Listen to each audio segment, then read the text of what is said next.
Hey, before we get things started here, I want to talk about how you can win a signed Luke Bryan guitar. Ooh. And that's courtesy of ChevyDriveChicago.com. Chief, it is the summer of country music. Sure is. And a few things pair better than country and a Chevy. I mean, it's written in most of the lyrics. Like, those two things just go together. That's Brand new Chevy with a lift kit. There you go. I mean, that's Americana right there. It is. Yeah. So like I said, your local Chevy dealers want to give you a chance to enter to win a signed guitar by Luke Bryan. It's easy to enter. All you have to do is head to ChevyDriveChicago.com, and while you're there, check out the latest SUV and Silverado lineup at your local Chevy dealer. Good stuff. The best. And Great it is stuff. Luke Bryan. Like, he is...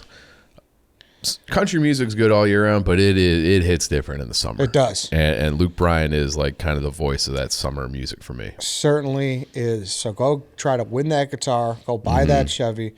Ride around that Chevy with your signed Luke Bryan guitar. Yep. It's a no-brainer. One more time, ChevyDriveChicago.com to enter the contest.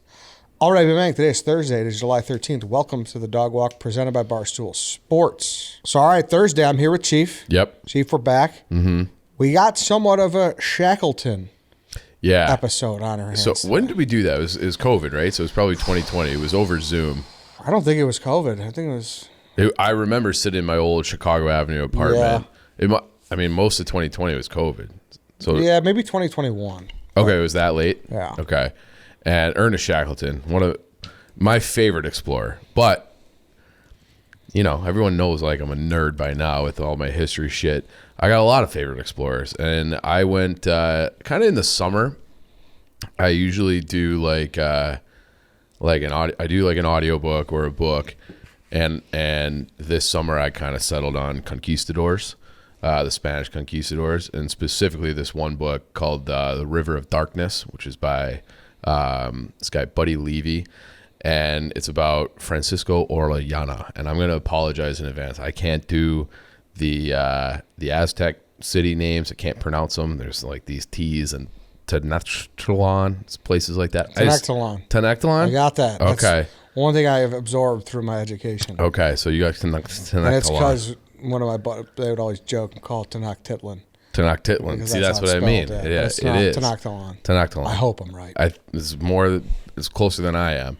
And so, but Francisco Orellana, he was, and we'll get into like the whole story and kind of the background of how this became like a thing in the Spanish Empire. Basically, how the Spanish conquered Latin America, which they did relatively easily, which is kind of surprising because they had these vast empires all over the place. But Francisco Orellana was the first European to go all the way across the Amazon. And like the reason why he did it and all that is like, it's this fascinating story because it's just like, and we'll get into it. Imagine just being like a normal white dude from Spain, and all of a sudden you're going down this river in Ecuador, and then you're like, holy shit, the river's too strong to turn back. We're fucked.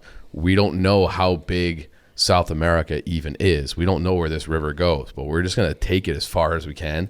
And you go thousands of miles into like the depths of the Amazon jungle, which are so impenetrable that people still today, like, we're learning stuff about the Amazon all the time, that there's tribes in there that haven't been contacted since like even before this guy. Like, it is the most impenetrable, deadliest, wildest place on earth.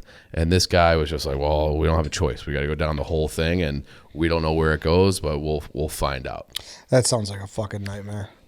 Like the scariest thing imaginable. I think that sounds like the scariest thing imaginable. Like Shackleton, if you remember that episode, it was kind of a suicide mission at the moment. Yeah, even. he was in it just for glory. So Shackleton, like they were like, we're gonna go to Antarctica and we're gonna like walk across it, and they're like, why the fuck would you do that? And he's like, because we should. Yeah, exactly. So I was like, yeah, like this guy got like, he did not sign up for this. No, he signed up for like, it was almost like a Gilligan's Island, like, yeah, a little 3-hour tour, and then it was like, we can't, like, it's impossible to go back.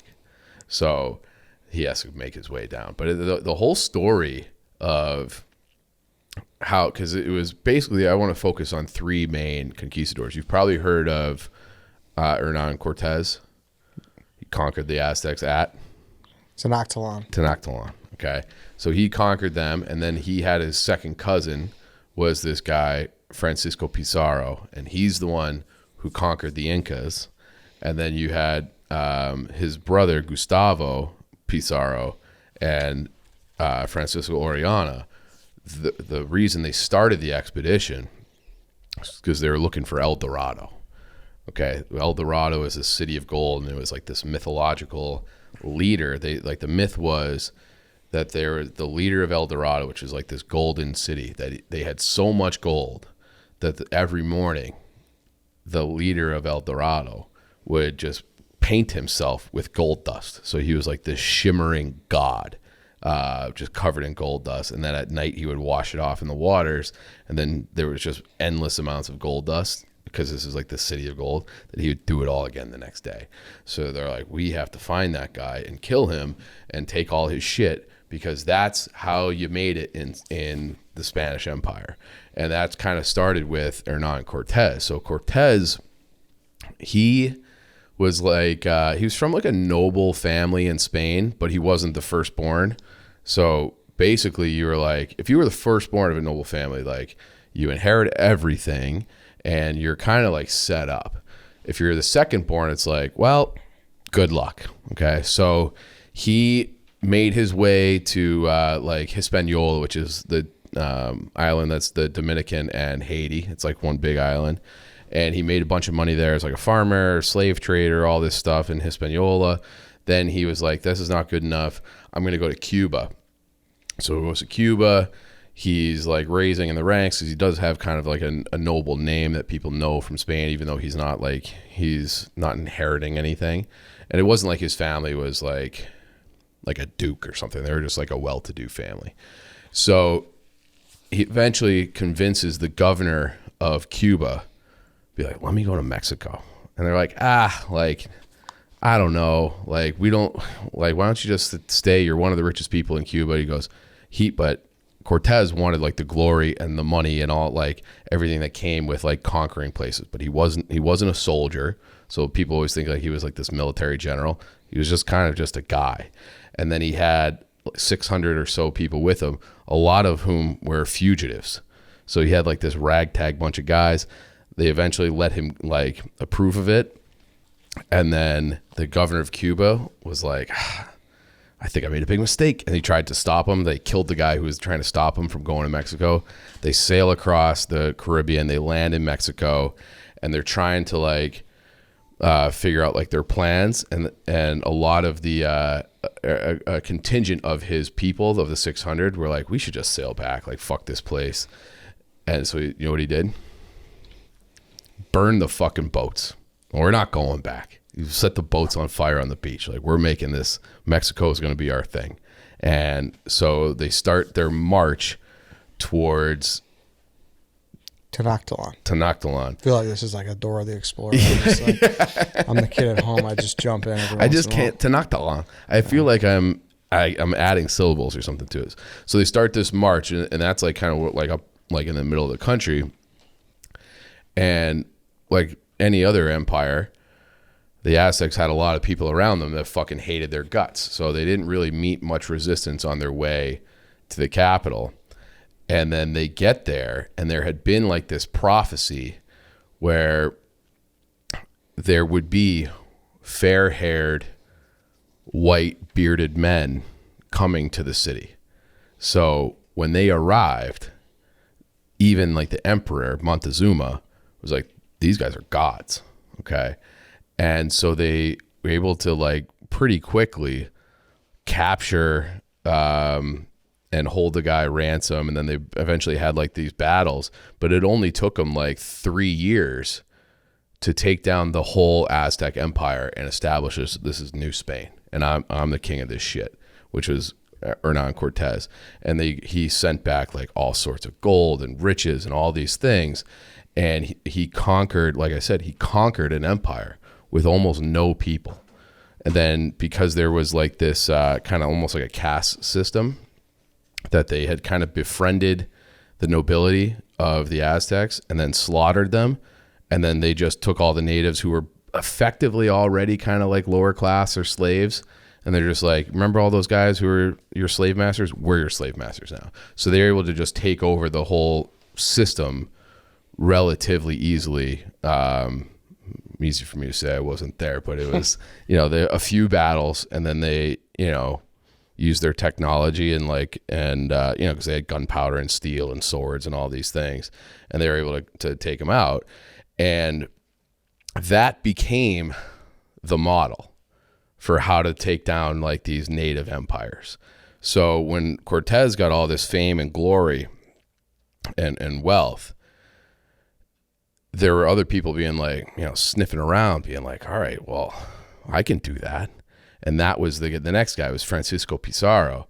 And so he was part of he was a second cousin of Cortez, although they say that they actually didn't like each other and they didn't really collaborate, but Cortez had kind of set the model. So he was as the Spanish exploration of the Americas went on, he ends up down in Ecuador and Peru, where the Incas are. So the Incas were the dominant empire, and it's the Machu Picchu and all this stuff. And they kind of do the same thing. We actually did a pick six of military battles, historic military battles. Remember that? Yeah. Okay. And we talked about one of them. Yeah. So it was Cajamarca. Mm-hmm. And it was the same thing. And this is another thing that happened in with the Aztecs too. They were like, hey, you guys we think you're gods. Oh, you think you're gods? Well, you have to follow our God now. So they take them up to their top temple, and they were like, we want you to paint the Virgin Mary and put a cross on top of the big Aztec temple. And they're like, wait, what the fuck? Our gods wouldn't, if you're with us, you would never do that. And that's what really sparked the actual war between them. And then, but obviously the Spanish and Cortez won.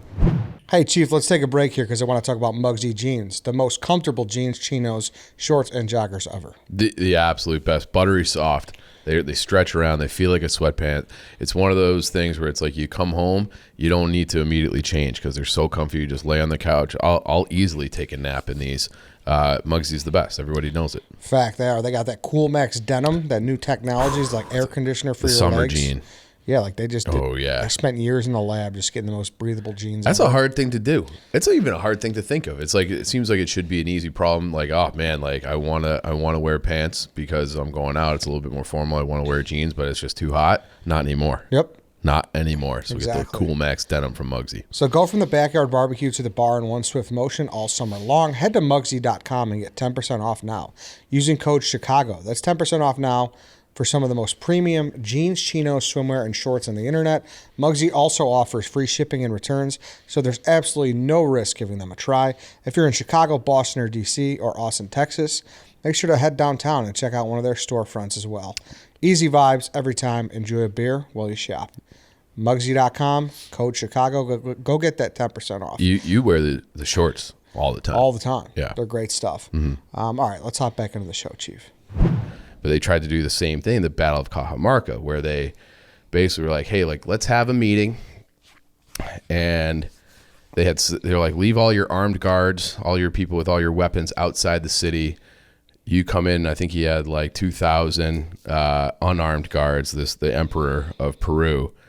And they had this friar go out, and Pizarro had a friar go out and meet him, be like, you should convert to Christianity. And as soon as he said no, all the Spanish with all their weapons ambushed and slaughtered everybody. That was that Battle of Cajamarca. Yeah. So it was they knew they wouldn't convert, but it was we're going to, let's have a little meeting about this.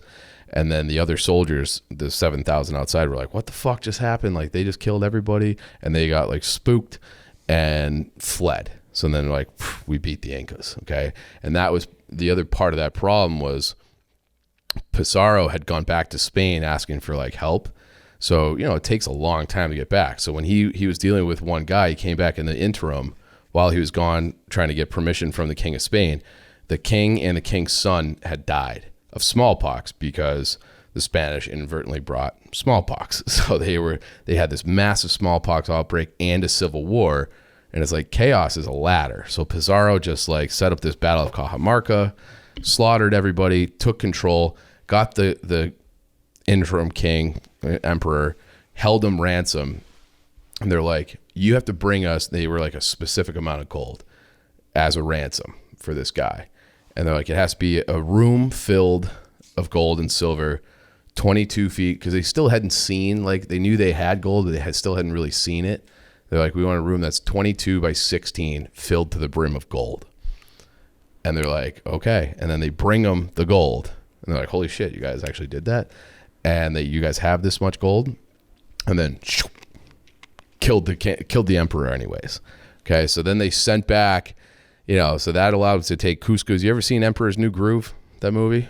I unfortunately haven't. I heard it's great, though. It is. I don't know if, is that a Disney one? Yeah, it is. It's a sneaky, underrated Disney. Yeah. I've heard. So that's like all in the movie where this is all happening. So like when Pizarro goes back to Spain, he's like, hey, they got some gold, and they also brought back like some natives and llamas and all these other like, things that they found. Like, hey, like they got some good shit here. Like you should, support us. And then it was basically all the stuff from like, but the main city in that movie is called Cusco's. And that was like the capital. So they siege and conquer Cusco's.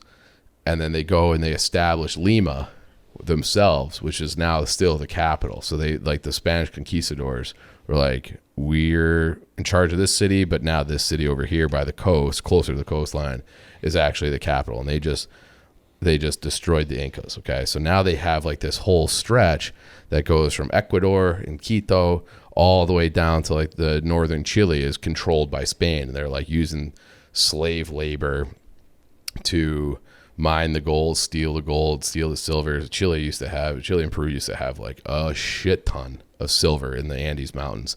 And they would just work these slaves literally to death. Like they would enslave the native population and just work them to death. And when they were, so now you have like, the Pizarro family was like running South America, the west coast of South America. So you had Gustavo, who was in Quito in Ecuador, and you had Francisco, who was running like Peru, where the Lima and where the Incas were. And they had now like this myth about El Dorado had started to come to light. And they said that they had the golden guy, with all this gold.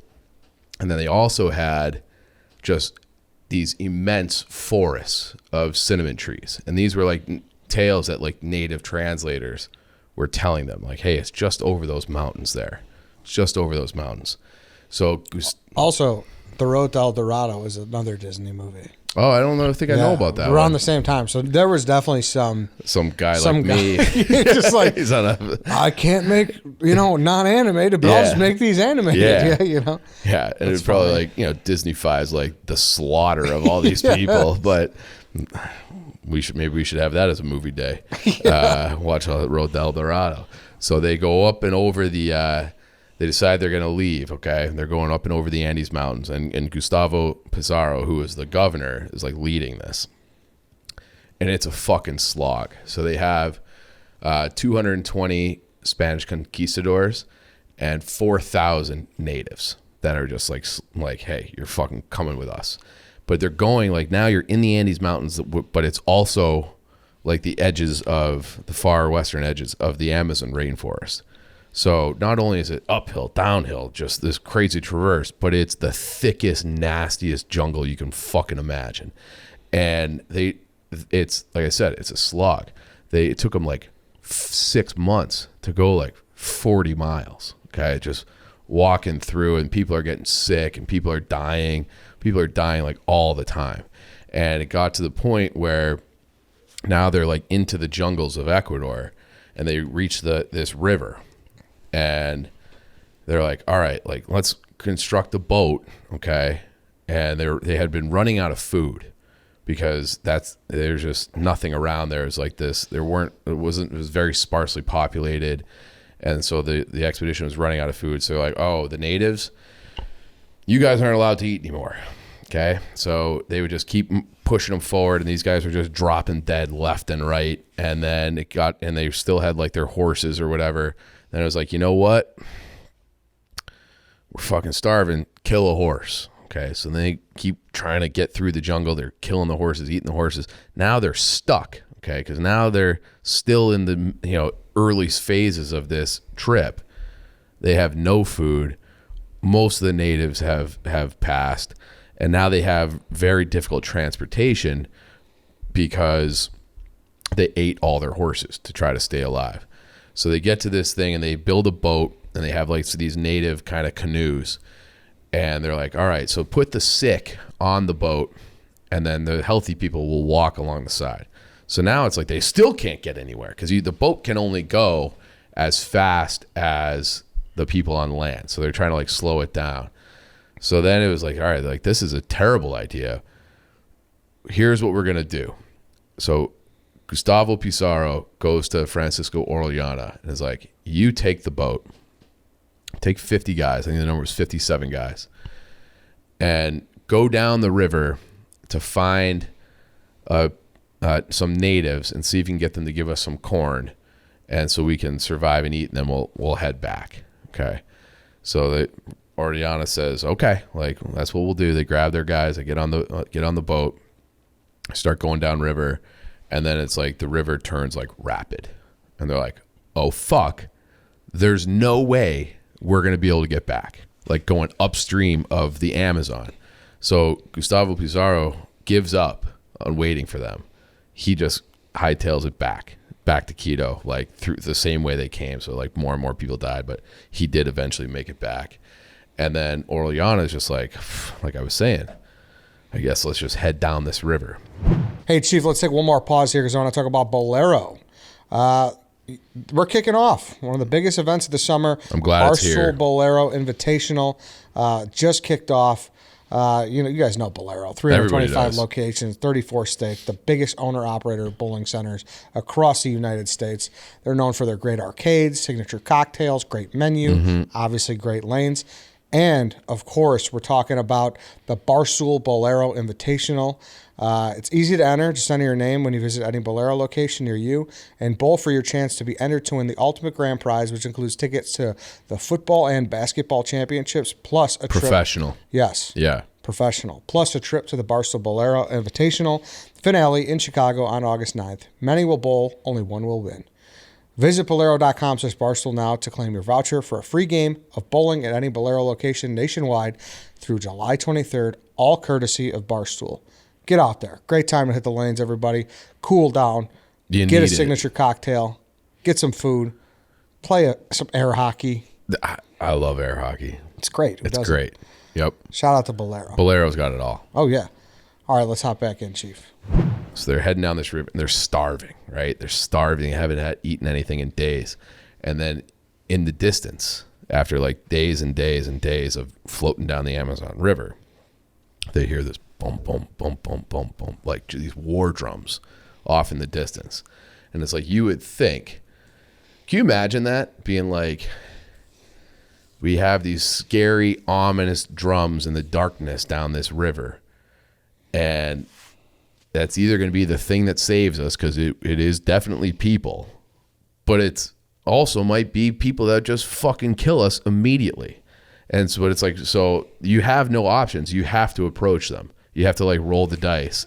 So they run up, and these natives see them, and they get spooked. And they were doing like this ceremony where they're like cooking all this food over like fires and stuff. And they like dock the boat in their little canoes, and the natives like scatter. So the Orellana's men just go and like have a fucking Thanksgiving feast and steal all these people's food. And then the natives kind of slowly come back, and this guy, Francisco Orellana, is able to like communicate with them to the point of being like, hey, like, we're kind of lost. We're just going to head fucking east on this river, but we're out of food. And they were able to communicate that somehow. And the natives just gave them all the food. Like, we'll take care of you. They let them stay there in that camp for a month. Okay. As they're like rehabilitating. Cause you had all these people who were like kind of dying of starvation and, you know, probably fucking malaria and a million other things.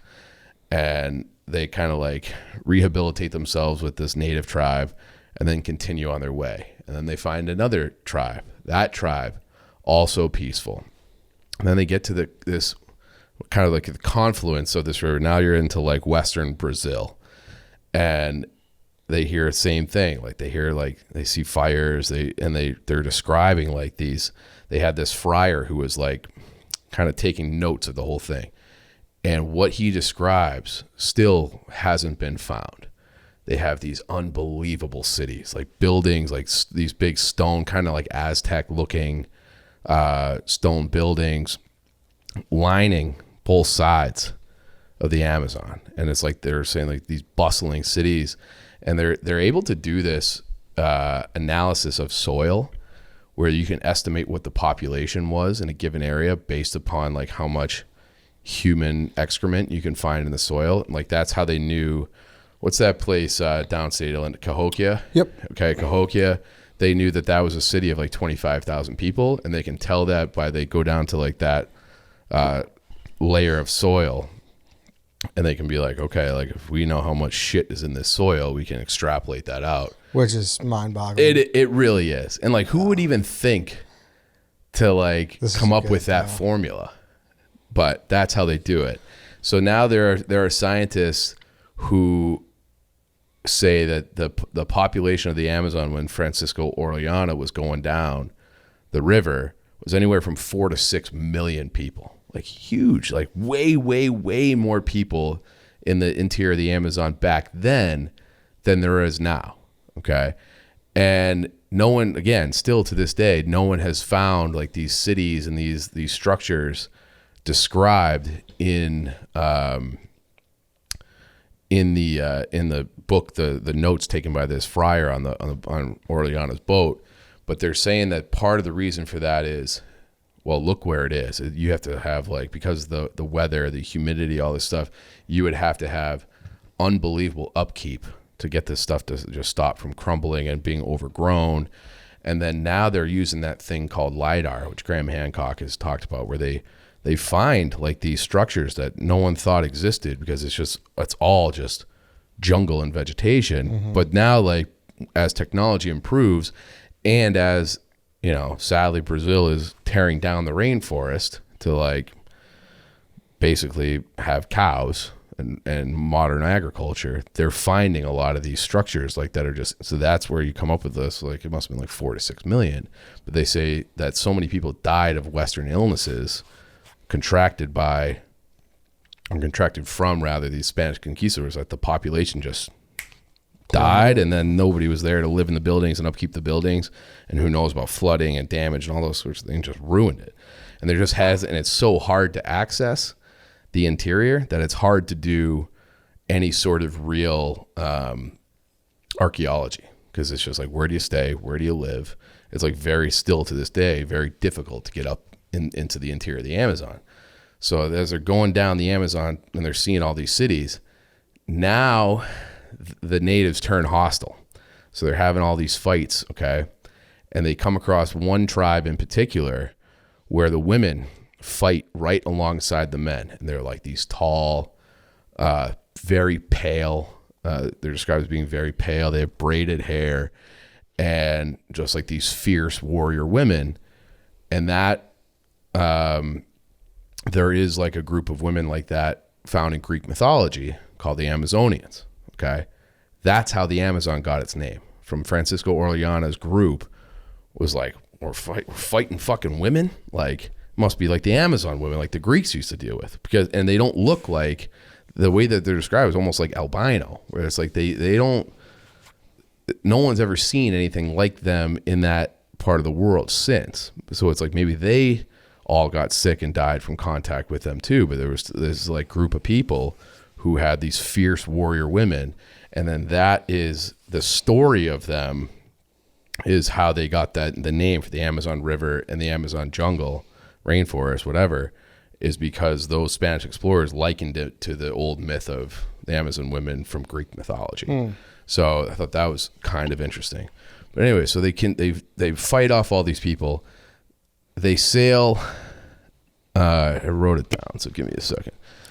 They go down the Amazon River. If you add up all like the tributaries, was over 4,000 miles. Their route, which is kind of just almost really just one river, straight east, 25,000 miles or 2,500 miles. So almost the length across like the entire United States. Yeah. Okay. By boat on a river, fighting starvation, malaria, fucking anacondas, all this shit. and you can't really leave the boat, because if you leave the boat, you're going to get mauled or catch something. They have like those bullet ants. There's all sorts of things, not to mention the natives and the Amazon women and all this shit. Short-faced bears. Short-faced bears might be down there. You just never know. Who knows what's down there? It could be like, what's that? The Lost, where it's like they crash and there's like those savage polar bears running around. And so it's just like no one knows where you are. It's taking you 8 months to get down this river through all these different ordeals. You finally get to the mouth of this, the biggest, most powerful river in the world. And you're just like, fuck, finally, we got to the end for the ocean. Now what do?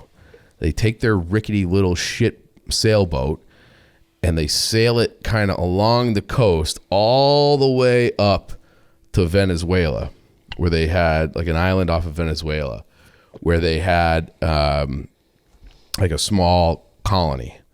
They build another boat from like scratch, and they sail that boat all the way across the Atlantic themselves back to Spain. So this little trip where they're like, hey, let's just go over the mountains.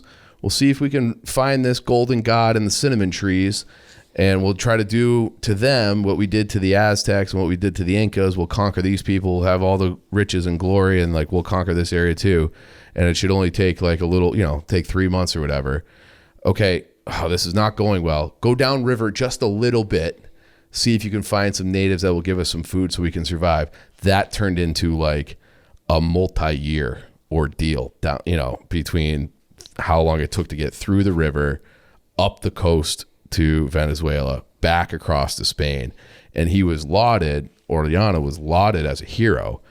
Gustavo Pizarro, who turned back, ended up having like a war against his own brother, because his brother's like, you quit like the thing that I sent you on, like you sent this other guy, like you like brought shame to us, and like you didn't do what you're. So he eventually, I think, was killed.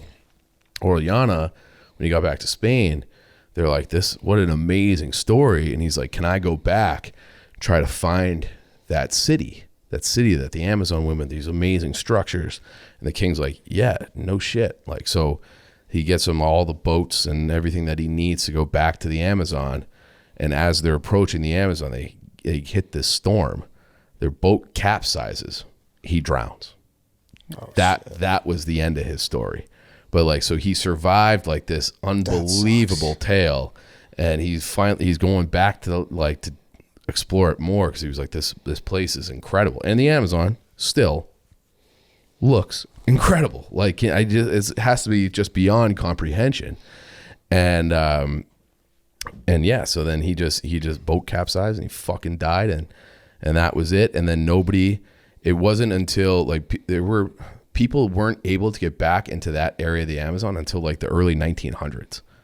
Like there was a guy, an English guy, I think his last name was Percy, went there, this explorer, in like 1925, trying to like redo Orellana's like path, and then he never made it out. No shit. Yeah. So, and it's just because it is the most wild, unpredictable, dangerous place on the planet, that once you go in, especially back then, there's no help. Like if you have something that goes wrong, that's on you. Teddy Roosevelt did an expedition into the Amazon too, and he went with like his son and like a few other people. I'm pretty sure his son died down there. He just died, like got bit by something, poisoned something. And that was it. And then he's like, well, we were going down on a hunting trip to the Amazon, and shit happens. His son died. I wouldn't fuck with the Amazon, dude. No? I mean, I wouldn't do well, though. I mean, Ice Cube got fucked up in that movie. He lived. I thought he died. No. Ice Cube lives. Ice Cube lives? Who was the guy who got... John Voight got fucked up. John Voight did. Did J-Lo die? No, I think just Ice Cube and... J-Lo live? Ice Cube and J-Lo live, yeah. Do you remember this? Do you know the story about J-Lo on set? No. That they had like this big animatronic snake, and there's that scene where she's like back behind the waterfall. Yeah. And the snake like machine breaks, and it like falls and like nearly killed her. It almost pushed her off? I think it almost like crushed her. I think that's the story. Shit. Yeah. I have to pull that up because I'm almost positive I have that story right. That'd be great. But dude, talk about a cast that's kind of star-studded. J-Lo, Ice Cube, John Voight, Eric Stoltz, Owen Wilson, Danny Trejo. Owen Wilson was in that? Yeah. Danny Trejo. Jonathan Hyde, a guy you probably wouldn't know his name, but you would know him. Know his face. He was in Richie Rich. Okay, yeah, know it. He's the butler, I think. I'm trying to find that fact about her. That would be that would not be good. Oh shit! What? Look at this. Jennifer Lopez returning in an Anaconda reboot. It's a story from June 22nd, 2023. Whoa! So we're Anaconda 2 after all these years. That came out in 1997. I'm having a hard time finding this story, but maybe I'll blog it. Is that confirmed? She's coming back for a reboot? I gotta look that up. That sounds like it'll be a good movie. It sounds like a movie right up your alley. That's for sure. Yeah, but they don't make those good anymore. I mean, from what I remember, I liked it as a kid, but probably wasn't a good movie. J-Lo is returning to the role that made her a movie star. According to our trusted and proven sources, Jennifer Lopez has signed on to appear in the reboot of 1997's Anaconda. Lopez was the female lead of the... Now, I don't think that this is a very reputable site. She's kind of hot in these still shots here. I don't think it is. You think I'm getting got? You just got people's hopes up for no reason. I'm going to hold out hope. You're holding out hope that the Anaconda reboot's happening? Yeah. Well, right, though? What's scarier than the Amazon? That's like... It's basically like, how would you rather die? Yeah, like, I guess, okay, like a African safari, maybe. Right? But I think I would do a lot better in an African safari. Yeah, but like I'd rather get like ripped to shreds by a tiger. Like that seems like kind of quick and whatever. Versus like tigers aren't on the savannah. What do you mean? Lions? Lions, sure. Sorry. Yeah. But that's a lot of people think they are. I know that's a common misconception. They say lions are the king of the jungle. They don't live in the jungle. I know. And tigers, they're not. You're right. People do mix that up. Yeah. But you would rather get ripped apart. Because tiger would fuck up a lion, right? I think so. Yeah, they're bigger. Yeah. They're bigger. So that's why I said tiger. But they're a solitary animal. The lion's got the pride. Yeah. But you know what I mean? Where those exist. Yeah. They'll rip you apart. Yeah. Really quick. Like these little beetle bugs that like get in your shoe and like you. Dude, how about a piranha? You're in the canoe and you ever do that in a boat? You just let your hand go in the water. You get piranha. Yeah. An anaconda just constricting your ass. Swallows your asshole. Yeah. Shaking, bacon, little tenderizing, down you go. Yeah. Do you agree or no?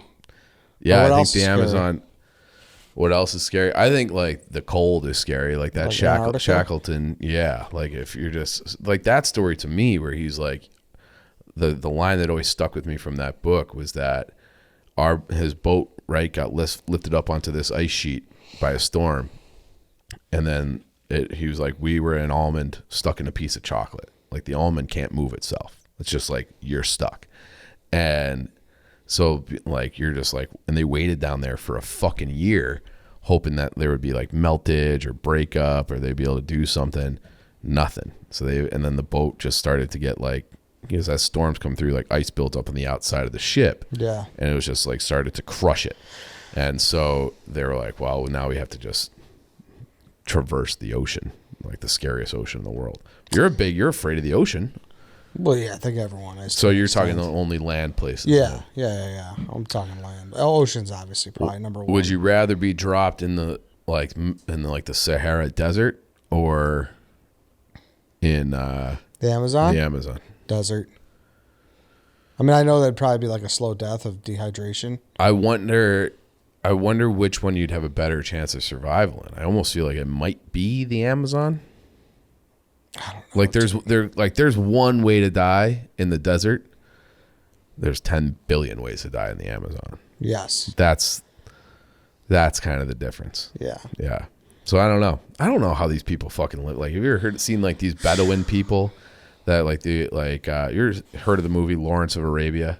Yeah. It's like an old movie from like the 50s, I think. Yep. And it was like how like Saudi Arabia kind of like came to be. And they were just these people that just like, they just live in the fucking desert, and they just walk across for like days and days for for water and food, and they build these little tents, and they're just like these nomadic people walking around the fucking desert.